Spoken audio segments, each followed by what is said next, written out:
कृषी मंत्री माणिकराव कोकाटे प्रकरणी सुनावणी लांबणीवर 5 मार्चला होणार पुढची सुनावणी। बनावट कागदपत्रांच्या आधारे सदनिका लाटल्याचा आरोप। मस्साजोगचे सरपंच संतोष देशमुख हत्येप्रकरणी वाल्मिक कराडच मुख्य सूत्रधार। सीआयडीने दाखल केलेल्या आरोपपत्रात उल्लेख। विष्णू चाटे 2 नंबर आरोपी तर आवादा कंपनीच्या खंडणी प्रकरणातूनच हत्या झाल्याचा उल्लेख। संतोष देशमुखांना मारहाण करतानाचा व्हिडिओ सुद्धा सीआयडीकडे। यापुढे विधानसभा निवडणूक लढवणार नाही, मात्र पक्षाने संधी दिली तर लोकसभा निवडणूक लढवणार। भाजपचे आमदार बबनराव लोणीकर यांची घोषणा।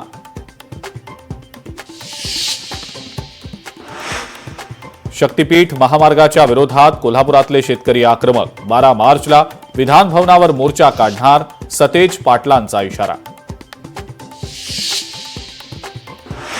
मुख्यमंत्री देवेंद्र फडणवीसांचा एकनाथ शिंदेंना आणखी एक धक्का। आरोग्य विभागाच्या 3200 कोटी रुपयांच्या कामांना स्थगिती।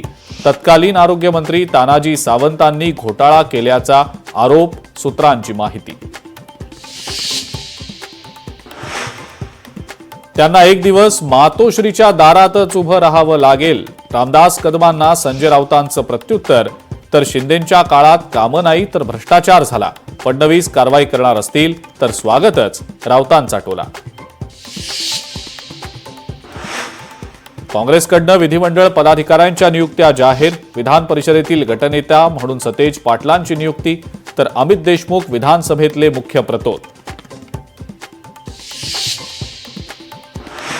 राज्यभरातनं होणाऱ्या टीकेमुळे कोरटकर कुटुंबियांना त्रास। प्रशांत कोरटकरांच्या पत्नीची नागपूरच्या पोलीस ठाण्यामध्ये तक्रार।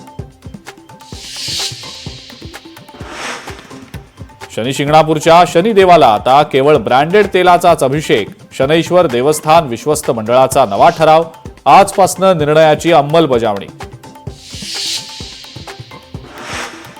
प्रशासनानं आदेश दिला असेल तर मढीमध्ये मुस्लिम बांधवांना व्यवसायासाठी जागा देणार नाही। मढीचे सरपंच आणि देवस्थान अध्यक्ष संजय मरकड आपल्या भूमिकेवर ठाम।